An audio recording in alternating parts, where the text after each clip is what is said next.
हमारी दूसरी किताब है जिसको हम लोग बोलते हैं समष्टि अर्थशास्त्र, ठीक है।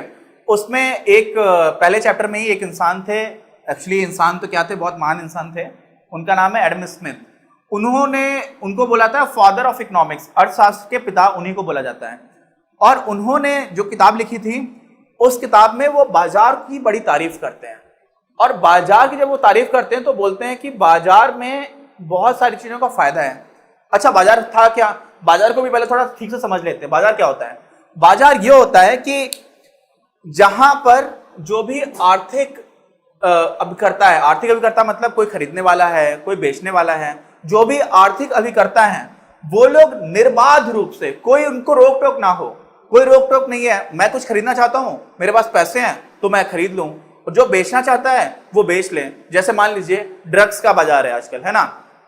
मुझे कुछ ऐसी चीज चाहिए है जो लीगल नहीं है, इलीगल है, समझ, इलीगल मतलब समझ रहे हैं, जो गैर कानूनी है, और मुझे वो चाहिए, मेरे पास पैसा है, तो वो कानूनी रूप से तो आप बेच नहीं सकते हैं। तो इस तरह की चीजें जब खरीदी और बेची जाती है तो उसको बोलते हैं काला बाजार। क्यों? क्योंकि बेची तो वो भी जा रही है, खरीदी वो भी जा रही है, लेकिन उसको छिप करके किया जा रहा है, इसलिए वो काला बाजार हो जाता है ना। तो काला बाजारी का भी आप अर्थ समझिए।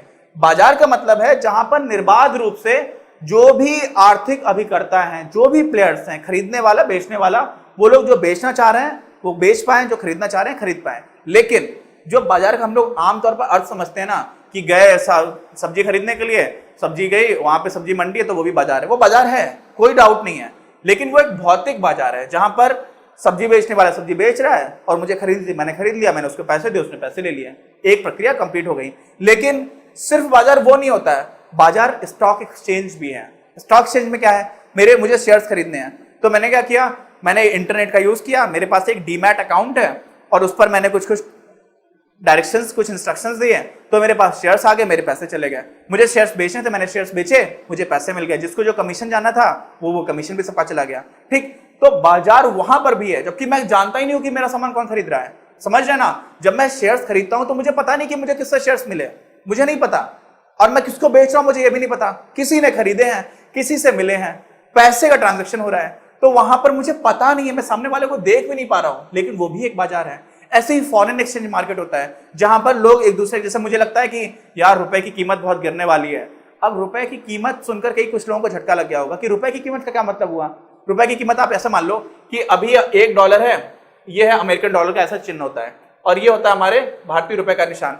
ठीक, अब $1 की कीमत मान लो अभी 71 रुपए चल रही है, और मुझे लगता है कि यार ऐसा कुछ होने वाला है कि $1 की जो कीमत है वो 75 रुपए की हो जाएगी। इसका मतलब क्या हुआ, मुझे ये समझ में आने वाला है कि रुपए की कीमत यहां पर गिर रही है। देखिए कैसे गिर रही है, आपको कंफ्यूज मत होना, बहुत ध्यान से समझना। $1 आपको खरीदना होता तो पहले तो आपको 71 रुपए देने पड़ रहे थे आज, और थोड़े दिन बाद आपको 75 रुपए देने पड़ेंगे, तो रुपए कमजोर हो गया ना। उल्टी तरह से देखो, आपके पास $1 पड़ा हुआ था तो आज आपको बाजार से मिलेगा 71 रुपए, लेकिन आप $1 को थोड़े दिन रखे रहो तो आपको मिल जाएंगे 75 रुपए, तो आप क्या करोगे, आप डॉलर रखे रहोगे। क्यों? क्योंकि आपको 75 रुपए मिलने वाले हैं। इसका मतलब डॉलर मजबूत हो गया, तो डॉलर मजबूत हो गया, इसका मतलब रुपए कमजोर हो गया, अगर हम इन्हीं दोनों की बात कर रहे हैं। तो ऐसे में क्या होता है, अगर मुझे ऐसा लगता है कि डॉलर मजबूत होने वाला है तो मैं रुपए को जल्दी जल्दी बेच करके डॉलर खरीदना स्टार्ट कर सकता हूं। तो ये फॉरेन एक्सचेंज मार्केट में हो रहा होता है। उसमें भी मुझे नहीं पता होता कि सामने वाला इंसान कौन है, खरीद रहा है, क्या कर रहा है। टेलीफोन पर कई बार इस तरह के ट्रांजेक्शन हो जाते हैं, जो इस तरह का लेन देन है वो टेलीफोन पर चल जाता है, इंटरनेट पर चल जाता है, समझ रहे ना आप। तो ऐसा जरूरी नहीं है कि यहां पर आपके सामने कोई हो। इसलिए बाजार अर्थव्यवस्था में बाजार का मतलब यह नहीं है कि सामने सामने लोग दिख रहे हो, ऐसा जरूरी नहीं है, लेन देन हो रहा हो, वो महत्वपूर्ण है। ठीक, अब इस तरह के बाजार अर्थव्यवस्था की तारीफ जब उन्होंने की, किसने, एडम स्मिथ ने जब उन्होंने तारीफ की, तो वो ये बोलते हैं कि बाजार का जो सबसे बड़ा फायदा है वो पता है क्या है, कि लोगों की पसंद और नापसंद आपको अचानक से पता चलती रहती है। और क्यों पता चलती रहती है? क्योंकि वहां पर एक इनविजिबल हैंड होता है। क्या होता है? एक ऐसा हाथ आता है जो सारी चीजों को कोऑर्डिनेशन बना देता है। कोऑर्डिनेशन का मतलब क्या होता है? समन्वय। कैसे, क्या कहना चाह रहे थे वो, थोड़ा सा ट्रिकी है, समझने की कोशिश करिएगा। होता क्या है, करोड़ों लोग हैं, करोड़ों लोगों को सामान खरीदना है। मान लीजिए मुझे ये मार्कर है और मुझे आपको पढ़ाना है। अब ये मार्कर मुझे बहुत ज्यादा जरूरी है, किसी समय पर मैं जा रहा हूं और मुझे वीडियो बनाना ही बनाना है, मुझे आपके लिए पढ़ाना ही पढ़ाना है, तो हो सकता है ये 25 रुपए की जगह कोई बोले यार 40 रुपए में मिलेगा और मेरे पास कोई ऑप्शन नहीं तो मैं 40 रुपए का भी खरीद लूंगा। ठीक, क्योंकि मेरे लिए ये 40 रुपए, लेकिन वो बोलेगा कि नहीं आपको 4000 रुपए का मिलेगा, तो मैं एकदम से झटका लग जाएगा, हो सकता है मुझे अटैक आ जाए। ठीक क्यों? क्योंकि मैं सोचूंगा यार एक मार्कर जो 25 रुपए में मिलता था अचानक से 4000 रुपए का मिलने लगा, तो मैं आज नहीं बनाऊंगा वीडियो, है ना। लेकिन हो सकता है कि 25 के 40 का दे रहा हो तो मैं गुस्सा आएगी मुझे कि यार देखो 15 रुपए महंगा दे रहा है, लेकिन मैं ले लूंगा। क्यों?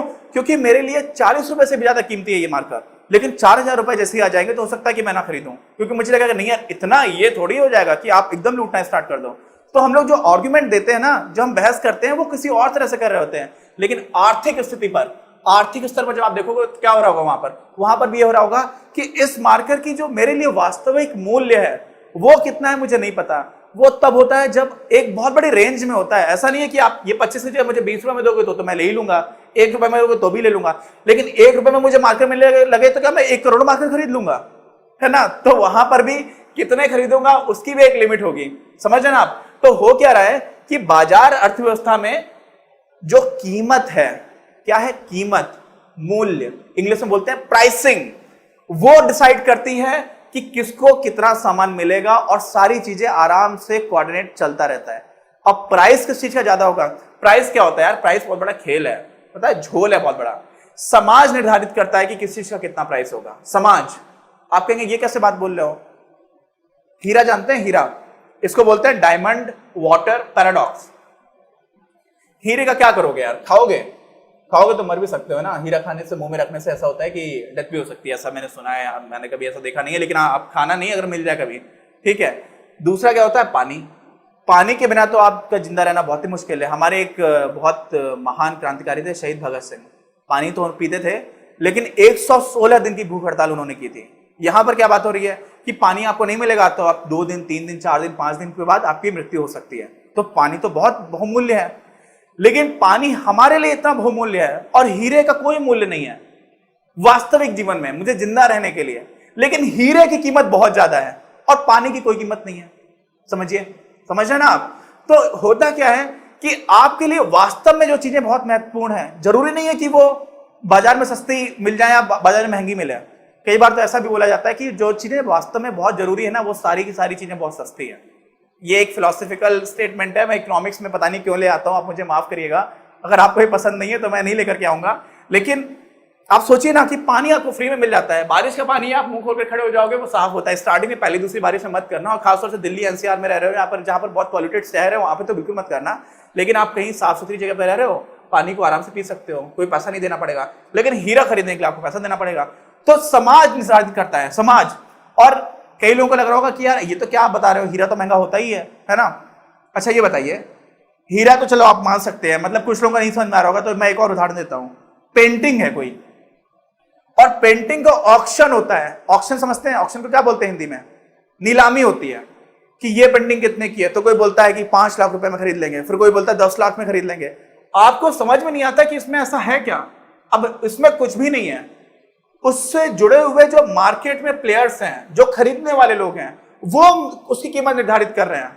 समझ रहे ना? खरीदने वाले लोग और बेचने वाले लोग वो कीमत निर्धारित करते हैं, और उन्हीं को मिलाकर के बोलते हैं समाज। तो एक बात आप समझ जाइए कि समाज में किसी भी चीज की जो कीमत है आमतौर पर वो समाज द्वारा निर्धारित होती है। उसकी कोई इनहेरेंट वैल्यू नहीं होती है ना। बहुत सारी चीजें जिनकी कोई आंतरिक कीमत नहीं होगी। वही हीरा जो आपको करोड़ों का मिल रहा है, अगर मैं मरने लग जाऊं और मुझे आप 1 गिलास पानी मुझे चाहिए हो, तो सकता है मैं हीरा दे दूं और मुझे पानी चाहिए पड़ जाए। तो उस पानी की कीमत अलग अलग समय पर मेरे लिए बदलती रहेगी। समझ रहे हैं ना? तो जो बाजार वाला खेल है ना, ये बड़ा खतरनाक भी है। इसमें कीमत जो है वो समन्वय बनाने का काम करती है, लेकिन साथ में उस समन्वय के साथ साथ इंसानों की इंसानियत भी बेची जा सकती है। होता है, बहुत सारे केसेस ऐसे होते हैं, मैं डिटेल में कभी आपको बताऊंगा। साथ में खतरा यह भी होता है कि किसी भी चीज की कीमत आपके लिए अलग अलग समय पर बदलती रहती है ना। तो ये सारी चीजों की वजह से क्या होता है, हमेशा बाजार अच्छा नहीं है और हमेशा केंद्रीय योजनाबद्ध अर्थव्यवस्था भी अच्छी नहीं है। और इसी वजह से जो रियलिटी है, जो वास्तविकता है, दुनिया भर में लगभग सभी देशों में सारी अर्थव्यवस्थाएं मिश्रित अर्थव्यवस्थाएं हैं। ये भी हिस्सा होता है, थोड़ा ये भी हिस्सा होता है। जहां जहां पे बाजार अच्छा काम करता है वहां पे हम बाजार को चलने देते हैं। जहां पर हमें लगता है कि नहीं यहाँ पर केंद्रीय योजनाबद्ध तरीके की आवश्यकता है, वहां पर हम इसको चलाने की कोशिश करते हैं। लेकिन वो भी एकदम परफेक्ट नहीं होता है। एकदम ऐसा नहीं होगा कि नहीं इसमें ये जरूरत थी तो ये किया गया। कोशिश होती है हमारी, और वो कोशिश एकदम परफेक्ट क्यों नहीं है? क्योंकि हम लोगों को अर्थशास्त्र की पूरी जानकारी अभी तक नहीं है। हम लोग अर्थशास्त्र को पूरी अच्छी तरह से नहीं समझते हैं और अर्थशास्त्र बहुत ही एक नया विषय है और इसी वजह से कभी कभी बोला जाता है कि अर्थशास्त्र जो है वो एक विज्ञान बनने की कोशिश कर रहा है। It's not a perfect science. आपको पता है ये पेन है ना, यहां से यहां पर गिरा, किस रास्ते से गया, थोड़ा सा मैंने इसको ऐसे आगे से पुश किया हुआ था और कितनी देर में नीचे आया, और जब नीचे आया तो उसकी स्पीड कितनी थी, मैं बता सकता हूं आपको। क्यों? क्योंकि भौतिकी विज्ञान में हम मुझे पढ़ाया गया है और भौतिकी विज्ञान के नियम हमेशा लागू हैं। लेकिन ये मार्कर मुझे कल दुकान पे कितने रुपए का मिलेगा मैं नहीं बता सकता आपको। समझ रहे हैं ना? ये विज्ञान नहीं है पूरी तरह से। विज्ञान बनने की कोशिश कर रहा है कि हम यहां पर भी बता पाए, एग्जैक्टली बता पाए कि कहां पर क्या हो रहा है, कहां पर क्या नहीं हो रहा है। तो ये है अर्थशास्त्र का इतिहास और अर्थशास्त्र की समस्याएं। हमको सब कुछ नहीं पता है। अगर हमें सब कुछ पता होगा तो हम कह देंगे कि यहाँ पे बाजार अर्थव्यवस्था चलेगी और इस केस में केंद्रीय योजनाबद्ध अर्थव्यवस्था चलेगी। ठीक है, तो इस वजह से जो इसका बेसिक था वो हम लोगों ने पढ़ लिया है। हम मिलेंगे अपने अगले वीडियो में और इसी चैप्टर को कंटिन्यू करेंगे। अगर आपको ये वीडियो पसंद आया तो प्लीज इसे अपने दोस्तों के साथ शेयर करें, लाइक करें, आपके अपने चैनल अपनी क्लास को सब्सक्राइब करें और बेल आइकन को प्रेस करना ना भूलें। Thank you very much. Have a nice day.